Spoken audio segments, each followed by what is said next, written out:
Welcome to the Weekday Report for Tuesday, February 18th. I'm Joe Potente. Here's a brief look at the news. Today is primary election day, but few voters are expected to turn out. Here's John Kadovich with the story. The primary election on Tuesday is expected to attract few voters in Kenosha County, mainly because there are few races. There are 3 elections here. Voters will select some of the candidates to go on to the April general election.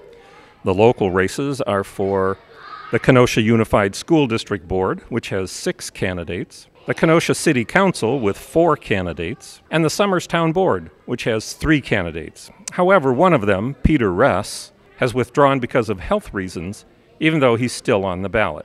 So how has the turnout been so far in this primary election? Well, I would say it's slow and low. You can check for primary election results on the Kenosha News website at kenoshanews.com after the polls close at 8 p.m., and you can also check Wednesday's Kenosha News. I'm John Kadovich, reporting for the Kenosha News. Thanks, John. The Urban League of Racine and Kenosha is offering free rides to the polls for Kenosha residents without transportation. Call 652-2111 for more information. Plenty of snow fell on Kenosha Monday. Now a meltdown is on its way. Jeffrey Zampanti filed this report. I'm Kenosha News journalist Jeffrey Zampanti reporting from Library Park, where nearly 5 inches of snow fell on Monday. The 5 inches was one of the highest totals of the season, and for the first time in nearly a month, the snow could start melting as temperatures are expected to top the freezing mark for the first time since January 20th. Monday's storm pushed the seasonal snowfall total to 47.3 inches, which ranks 15th all-time, dating back to 1944. For more up-to-the-minute information, and for all of your local news, check kenoshanews.com or pick up a copy of the print edition. For the Kenosha News, I'm Jeffrey Zampanti. Thanks, Jeff.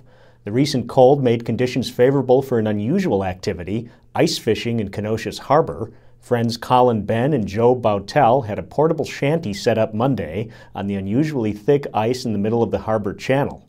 A DNR warden said ice fishing is legal on the harbor with the required fishing licenses, though he urged people to use caution as conditions in the harbor can change rapidly. Opening statements were set to begin this morning in the trial for the man accused of killing Lisa Mezera in August 2012. A jury of 7 men and 7 women, which includes 2 alternates, will decide whether Javier Garcia is guilty of her murder. Mezera's body was found in a Summers cemetery. She had been beaten, strangled, and there was evidence of an attempted sexual assault. The trial is expected to last all week.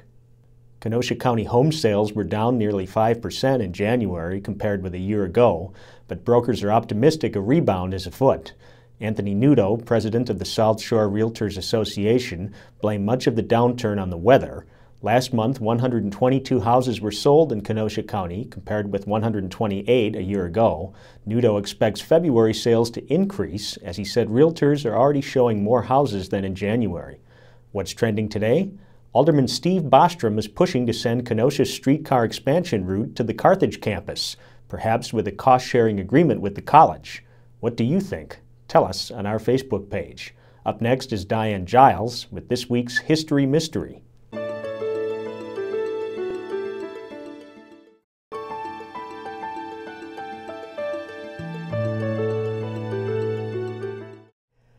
Kenosha was on the cutting edge back in 1929 when we opened the first orthopedic school, the very first public school in the state constructed for the education of special needs students. The school, which is located behind Jefferson Elementary School, was in use for more than 30 years before the orthopedic wing was opened at Jane Vernon Elementary School. Former students Carol Schaffel and Les Riskus talked about the school in a recent interview, relating stories about cots in the hallway for mandated rest periods and the treacherous steep ramp that ran up to the building's 2nd floor. Especially when you had a janitor rolling you down the ramp in a little chair, about 30 miles an hour, yeah, with no seatbelt and yeah, no sides. No, sometimes they were just little chairs with wheels on them. This is Diane Giles for the Kenosha News. Thanks, Diane. Now here's a look at what we're working on today. Joe Ward will have an update on union allegations against Kenosha Fire Chief John Thompson, and the police review bill inspired by Michael Bell will go before the Assembly today. Bill Guida will be following the action. Pick up a copy of the Kenosha News and check kenoshanews.com for all the details on these stories and more. I'm Joe Potente with the Weekday Report.